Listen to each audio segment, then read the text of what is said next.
están nuestros corazones listos. Están nuestros oídos espirituales listos. Gloria a Dios. Y lo creo y lo siento que el terreno está listo. Y va a producir sus frutos. Yo lo sé. Porque su palabra no regresa vacía.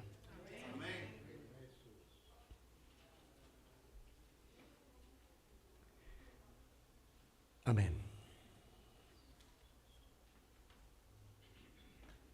En Israel existe una antigua fortaleza sobre una colina que está bien aislada en el desierto de Judea, frente al Mar Muerto, del cual hablamos hace un par de semanas atrás. ¿Se acuerdan? A esta fortaleza elevada se conoce como Masada. Y es una enorme meseta. O sea, es un llano pero elevado, a unos 450 metros aproximadamente. Estamos hablando de casi medio kilómetro de elevación. Allí está esa fortaleza. Este lugar es imponente verlo, levantarse en el desierto. Porque históricamente, de hecho, tiene una importancia muy única para nosotros. Porque allí fue donde un grupo de judíos rebeldes, entre comillas, prefirió un suicidio masivo, colectivo, antes que rendirse ante el ejército de Roma. Eso es en el año 73 después de Cristo. Un grupo de estudiantes universitarios empezó a subir por lo que se conoce el camino de la serpiente. Se puede subir por un carrito, unos cables, pero muchos les gusta hacer el camino a pie.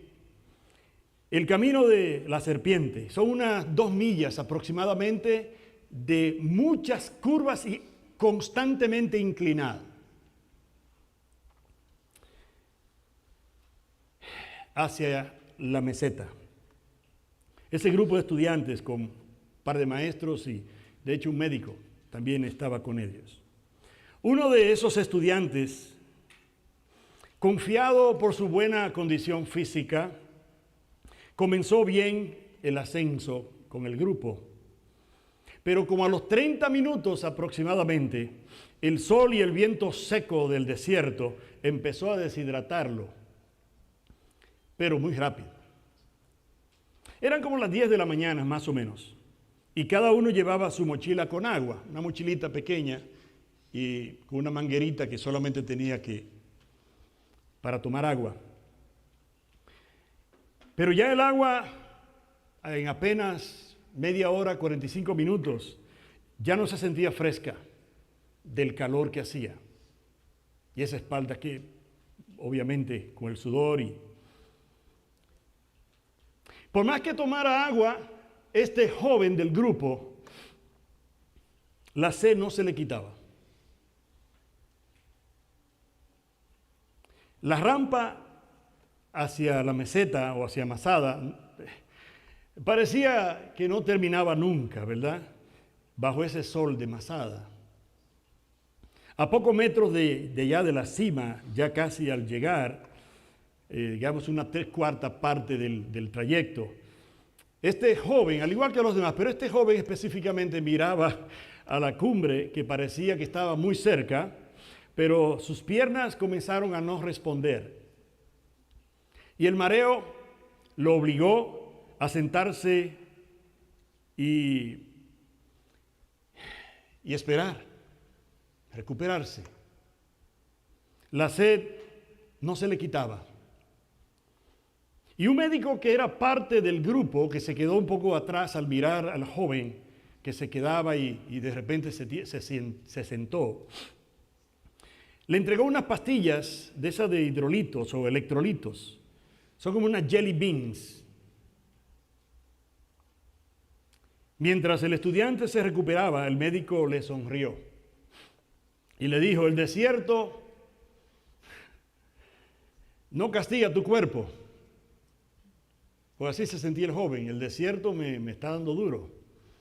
Dice: el desierto no castiga tu cuerpo, castiga tu orgullo. Ese estudiante era yo.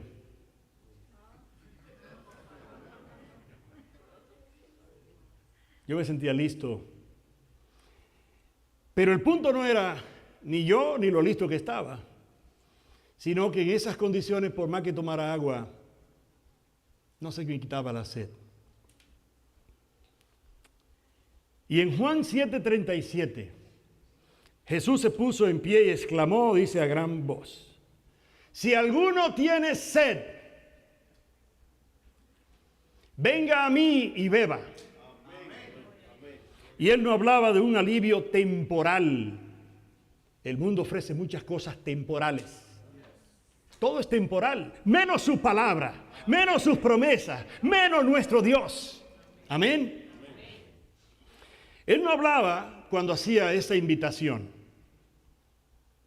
de un alivio temporal, como cada vez que tomaba el agüita.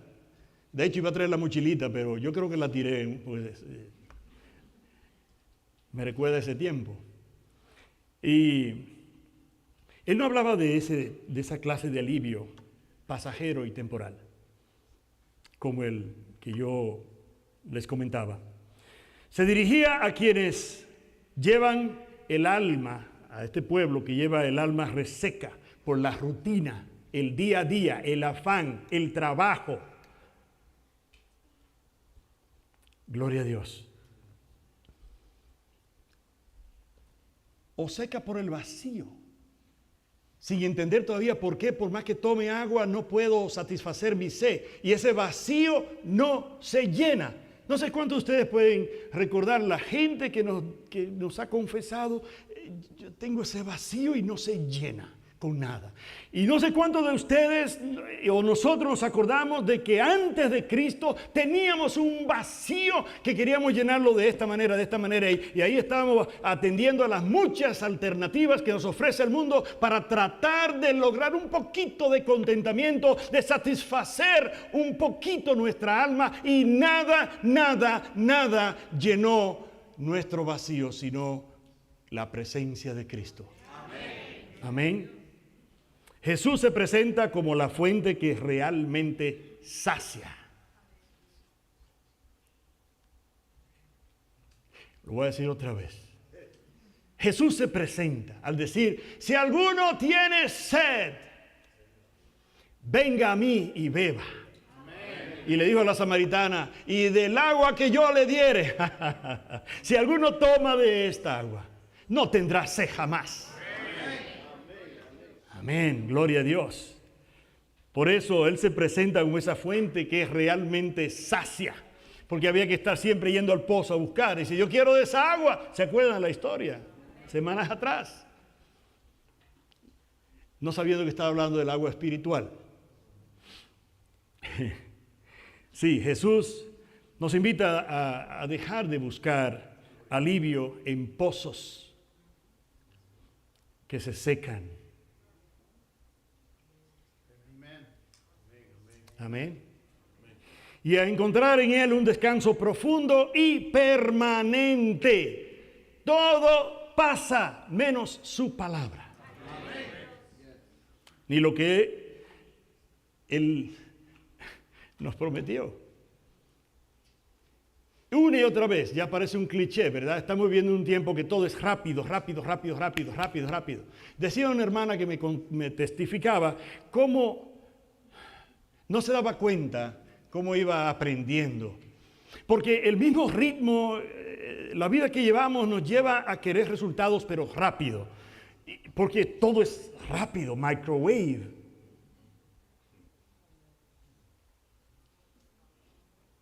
Y hasta el proceso del discipulado es un proceso, no es que hoy comience y ya mañana sabes todo. Es un proceso, de hecho, que dura toda la vida.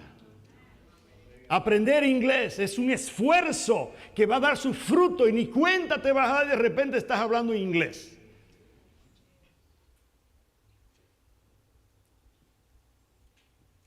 Pero hoy estamos en esa cultura de lo espontáneo, lo rápido, lo inmediato.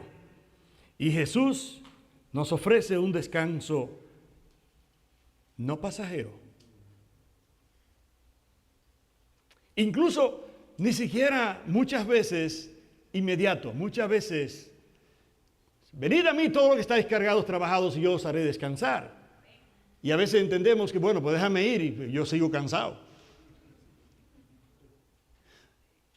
La invitación es aprender de Él, es un proceso, aprender es un proceso disciplinario. Tenemos que disciplinarnos para recibir, procesar, aplicar. Oímos, aplicamos, oímos, aplicamos. Esto nos lleva toda la vida.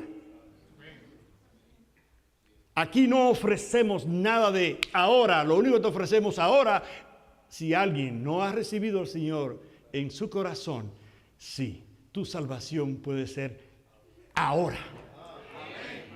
El Señor tiene lo suyo, tiene también su inmediatez.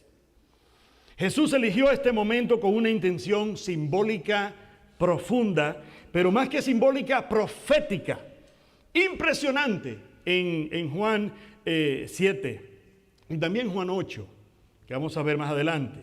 Porque este anuncio, esta invitación, Él la hace precisamente durante la fiesta de los tabernáculos. Una de las celebraciones más importantes del calendario judío. La fiesta de los tabernáculos recordaba los 40 años que el pueblo estuvo caminando por el desierto. Y la iglesia dice, amén. Amén. Espero que todos me estén entendiendo lo que estamos hablando. Su anuncio fue tan impactante en ese contexto. Pues durante los 7 días de la celebración de la fiesta de los tabernáculos, escúcheme bien, mi hermano. Pues la próxima vez que lea Juan 7 y 8, que ya se citó, ya lo citamos. Esto debe tener un significado diferente para nosotros.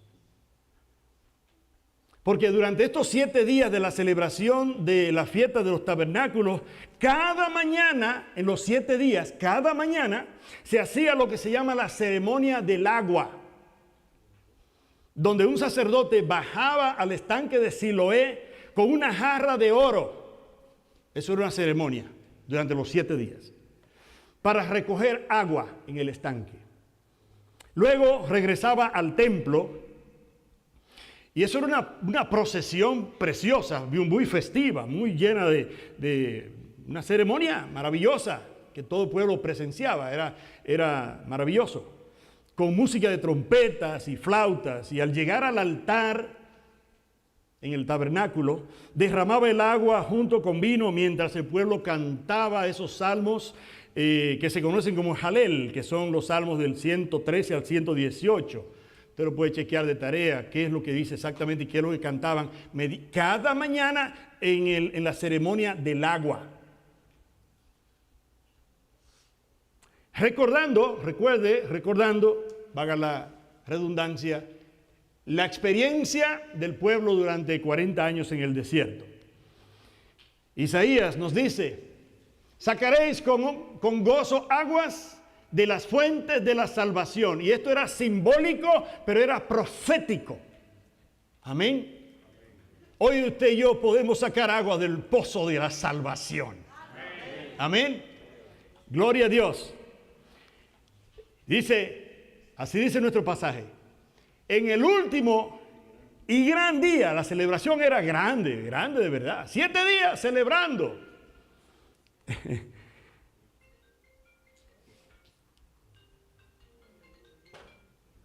En el último y gran día de la fiesta. ¿Cuál fiesta? Solo quiero estar seguro que están poniendo atención, ¿verdad? La fiesta de los tabernáculos. ¿Qué celebraban durante estos 7 días? De este lado, ¿quién sabe por qué celebraban 7 días? ¿Qué celebraban esos 7 días de la fiesta de los tabernáculos? ¿Alguien?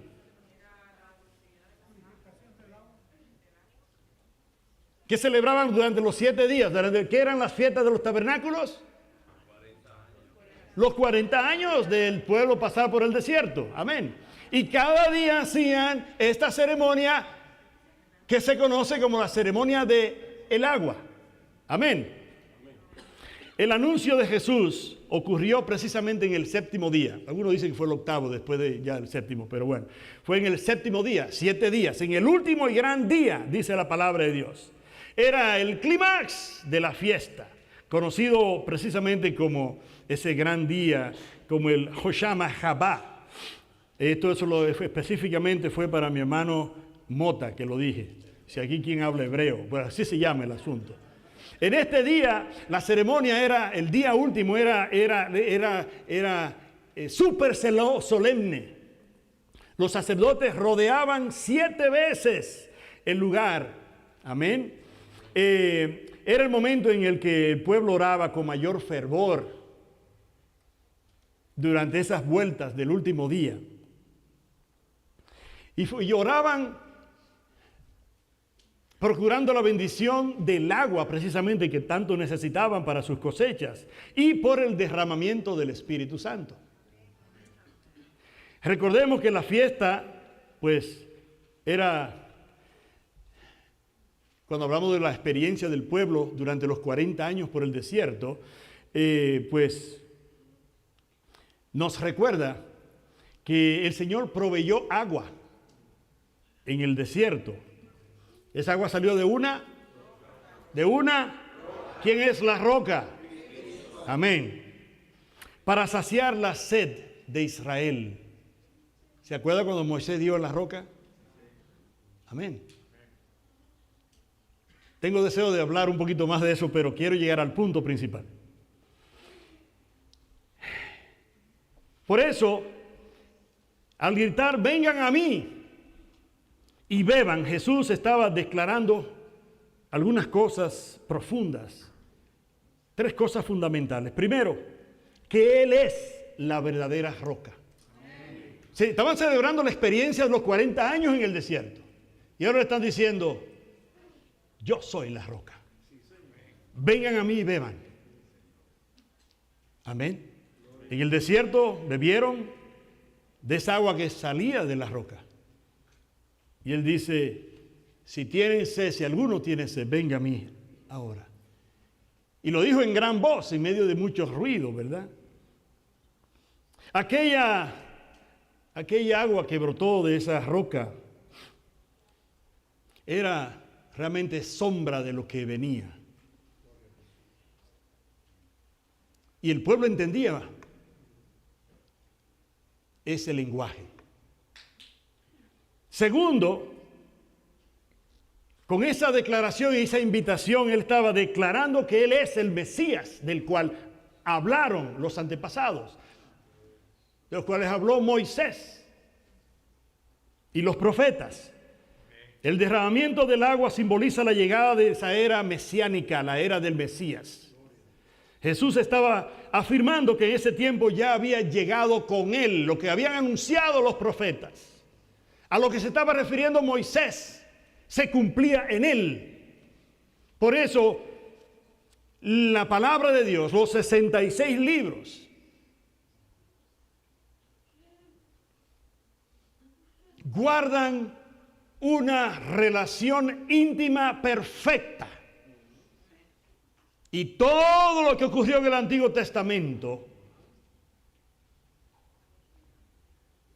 todo lo que dice el Antiguo Testamento, desde el principio mismo, habla de Jesucristo. Amén. Y habla como sombra de lo que vendría, que sería Jesús. Amén. Y tercero, en el momento exacto en el que el ritual del agua terminaba, Jesús se presentaba como la fuente inagotable, porque el agua se acababa, el agua del templo se acababa, había que estarla llevando. Y Él se presenta como el Mesías y la fuente inagotable, que no dependía de ceremonias, En el Antiguo Testamento dependía de ceremonias y que había que estarlas llevando. Y Jesús dice, esa agua se acaba, esta no se acaba. Aleluya, gloria a Dios. Me gustó ese amén. Amén. Gloria a Dios. No dependía de ceremonias anuales. Porque Jesús es la fuente inagotable de agua para el que tiene sed. Y el que tenga oído espiritual para entender lo que estoy diciendo, escuche lo que el Espíritu dice a la iglesia. No dependía, sino que esa agua ofrecida por Jesús, ¿sabe de qué depende? No de una jarra ni ceremonias anuales, depende de la relación personal con ese Jesús que está disponible hoy y siempre. Amén. Amén. Gloria a Dios. Es notable que el texto también dice Jesús se puso en pie. A mí me llama la atención porque uno se imagina a Jesús siempre como calmado, ¿no? Pues Jesús se puso en pie, dice a gran voz. Normalmente los maestros judíos era conocido como un maestro, ya le llamaban el maestro. Nadie enseñaba como Jesús. Amén. Y aunque tú no digas amén, así es. Los maestros judíos de esa época enseñaban sentados. Mire el contraste aquí. Jesús me impresiona todo el tiempo. Y al ponerse de pie y gritar en medio de esa multitud y el estruendo de la fiesta, porque imagínense, una fiesta. Jesús estaba buscando y reclamando la atención total de Israel hacia una oferta de vida eterna. Para Jesús, cuya costumbre en su tiempo era enseñar, ponerse de pie y levantar la voz, es un llamado serio a Israel y también es un llamado serio para nosotros. Amén, amén, mis hermanos. Si alguno tiene sed, venga a mí y beba. Y al que busca, halla. Y al que llama, se le responderá. Y el que toca, se le abrirá. Pero me encanta el sentido de agencia que nos da. Somos agentes del Señor, somos embajadores y agentes que tomamos decisiones. El venir a Cristo es una decisión. Permanecer en Cristo es una decisión con su ayuda, pero es una decisión. Tenemos esa agencia, tenemos eso que viene de Dios, que nos lo puso a nosotros para tomar la decisión. Deuteronomio 30, 19, te doy a elegir la vida o la muerte. Tú y yo elegimos lo que se conoce como el libre albedrío. Cuando digo ese sentido de agencia es que puedo accionar, puedo decidir. Por eso dice, si alguno tiene sed,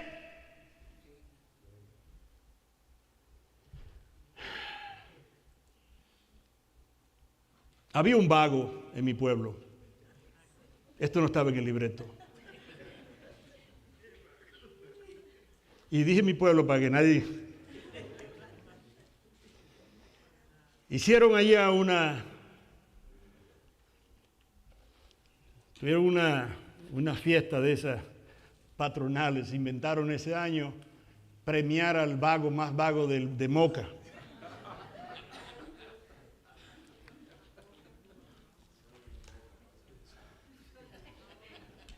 Y alguien dijo, el más vago de Moca, yo lo conozco, no soy yo por cierto. El más vago de Moca es fulano de tal. Y todo el mundo dijo, ese es. Todo el mundo conocía a este hombre. ¿Alguien dónde está aquí? No está aquí. Hay que buscarlo. Él siempre está en tal sitio. Vayan. Y fueron unos cuantos a buscar. Fulano, te has ganado un premio, brother. De las patronales como el más vago. El más vago del pueblo. Y dice, oh sí. Y dice, sí, te lo ganaste. Vamos, para que reciba el premio. Y dice, no. Si me van a dar un premio, me lo traigan aquí.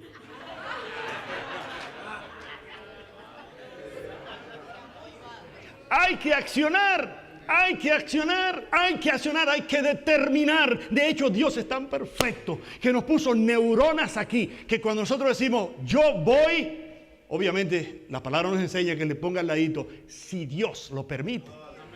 Que yo voy, déjeme decirle, el jefe es Dios.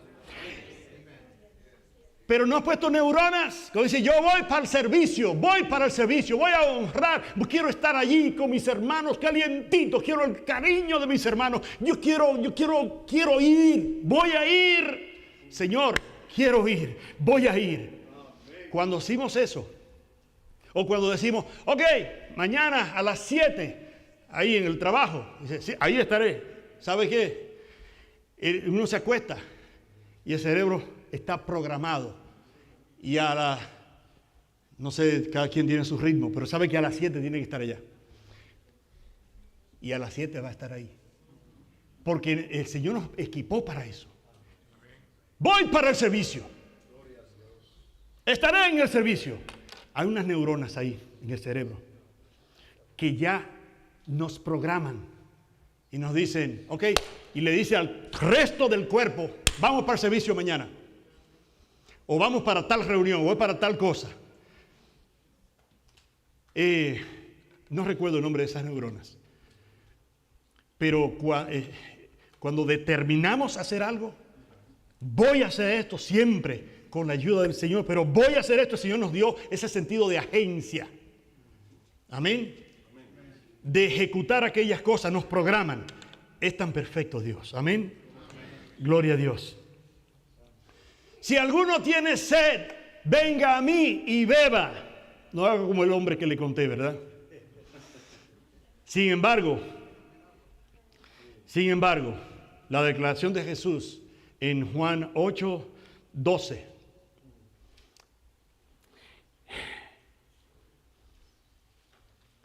Yo soy la luz del mundo. Otra vez les habló diciendo, yo soy la luz del mundo. El que me sigue no andará en tinieblas, sino que tendrá la luz de la vida. Este comentario no fue un comentario al azar del Señor, sino el complemento perfecto con lo que vimos en el capítulo anterior, en Juan 7:37, esta invitación sobre el agua viva. Amén. Ambas invitaciones del Señor a venir a beber el que tenga sed y venir a la luz para que no andes en tinieblas. Ambas invitaciones se hicieron precisamente se hacían durante esta ceremonia de la fiesta de los tabernáculos, las dos ceremonias. Pero esta invitación, digo dos ceremonias, la de la luz, en la que le voy a hablar ahora mismo, pero también el Señor hace una invitación en Juan 8 hablando de la luz y ya acabamos de ver cómo hace una invitación hablando del agua, donde ellos podían, y Él tiene que levantarse y decir a gran voz, yo soy esa roca, yo soy el agua que no se acaba, ¿verdad? Y vemos luego cuando habla en el capítulo 8 de que Él es la luz. Y precisamente en el mismo contexto. Así como el ritual del agua recordaba la provisión en el desierto, la fiesta incluía esta otra ceremonia que precisamente se le llamaba la iluminación del templo. Una era la ceremonia del agua, día a día, cada mañana. Esta era la iluminación del templo. Mire por qué Jesús dice, habla del agua y mire por qué ahora habla de la luz. En el patio de las mujeres, hacia un área en el tabernáculo, se encendían 4 enormes, gigantes candelabros de oro. Eran antorchas gigantes, de hecho, unos 23, 24 metros. Usted sabe lo que es un metro, ¿verdad? Es esto más o menos, 3 pies. Muchos de ustedes saben. 1 metro es esto. Unas 23, 24 metros para arriba. Eran gigantes. Cuando se encendían esas antorchas, eso iluminaba. Eso se veía toda la ciudad. Grandes, gigantes antorchas. Eran como lámparas potentes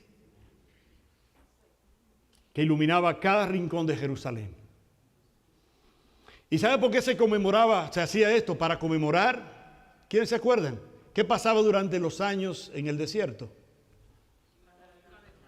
la columna de fuego que dirigía al pueblo de noche. Amén. Esas antorchas gigantes, precisamente se hacía esa ceremonia de la iluminación del templo para conmemorar, para recordar que el Señor les proveyó de luz en el desierto. Amén. Luz para toda la ciudad.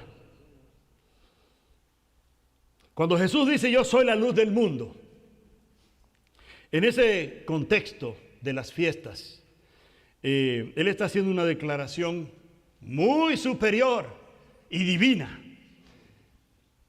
Ellos hacían ceremonias donde prendían estas grandes antorchas. Y Jesús con su declaración está pasando de lo local aquí en Jerusalén. Sí, eran grandes antorchas, pero solamente iluminaba Jerusalén. Y Él se levanta y dice, yo soy la luz del mundo, no Jerusalén, la luz del mundo. Y el pueblo de Dios dice, amén.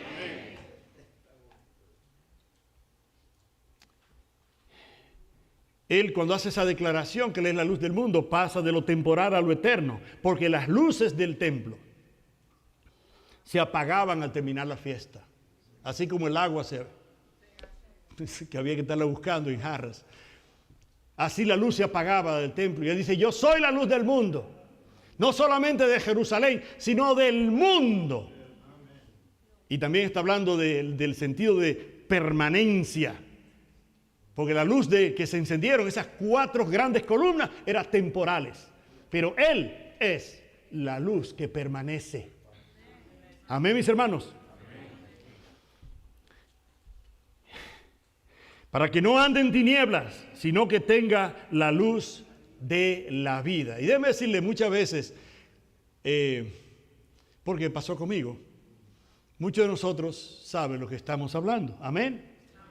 ¿Cuántos de nosotros andaban en tinieblas? Y dice, pero ¿cómo yo no veía esto? Pero es que no teníamos luz. No teníamos luz. Y así hay mucha gente en nuestros lugares de trabajo que a veces lo criticamos nosotros. Me voy a meter en el lío. Pero nosotros criticamos a la gente que no conoce a Cristo. Pero un día tú y yo estábamos ahí también. Y parece, pero sí, andan en tinieblas. Necesitan nuestra luz, que es a Jesús. Por eso, la semana que viene, hay que traer a alguien de visita para que conozca esa luz. Y para que beba esa misma agua. Amén. ¿Quiénes van a invitar a alguien la semana que viene? 2 manos levantadas, tremendo. Maravilloso. Bueno, me voy a poner de espalda entonces. ¿Cuánto van a traer a alguien la semana que viene? Por vez escuché mucho amén, no vi las manos, pero... Esa es una tarea permanente, lo de Señor es permanente. ¿Usted sabía que es permanente? Que nada es temporal. Si tenemos que estar hablando, invitando, eso no es por una semana, ni un mes, ni un año. Tenemos que mantenernos así como Él nos habla de ese sentido de permanencia en la luz, en el agua, que son tan importantes. Amén. Y Él también al hacer esa declaración, mis hermanos, al igual que la columna de fuego dirigía a Israel hacia la tierra prometida, a Él decir yo soy la luz del mundo, Él está diciendo yo soy la guía real, no solamente de Israel, sino del mundo. Amén. ¿Cuántas enseñanzas de este? Entonces, cuando vemos en Juan 7:37 esa declaración del agua y luego en Juan 8:12 y esa conexión es increíble en el contexto de la fiesta de tabernáculo. Gloria a Dios. Concluyo, mis hermanos. En el desierto, Israel necesitaba 2 cosas para sobrevivir y llegar a su destino. A lo mejor lo han escuchado antes, que podemos sobrevivir sin comer, pero sin agua no. Creo que 3 días es lo máximo que podemos estar sin agua. En el desierto, Israel necesitó dos cosas para sobrevivir y para llegar a su destino. No solamente sobrevivir, sino llegar a su destino. ¿Cuál era su destino? La tierra prometida, Canaán, claro. Ese era su destino.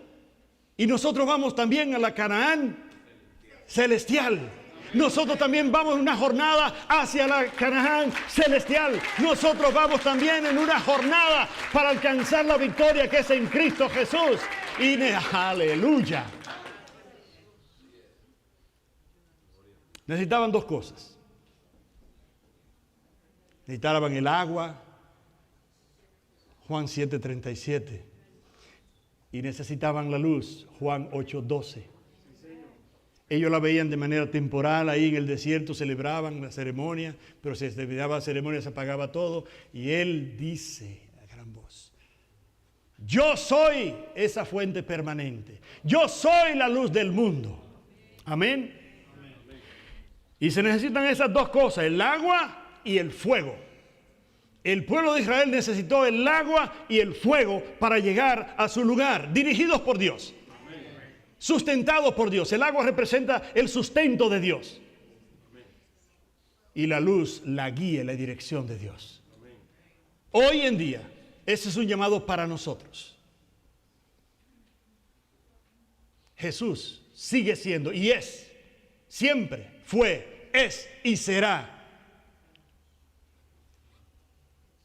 el sustento y la luz y la dirección de nosotros.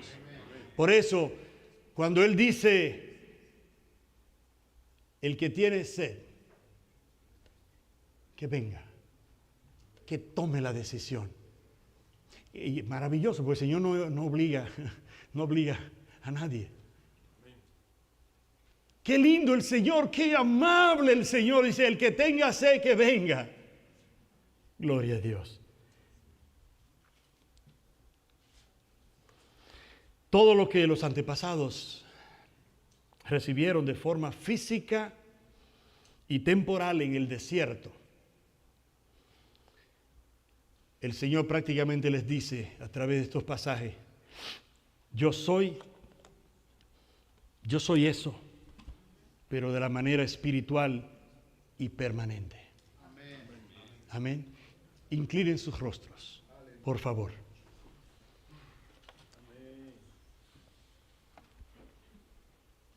¿Qué cosas estás intentando usar hoy o hacer para calmar esa sed espiritual que te deja igual de vacío o vacía?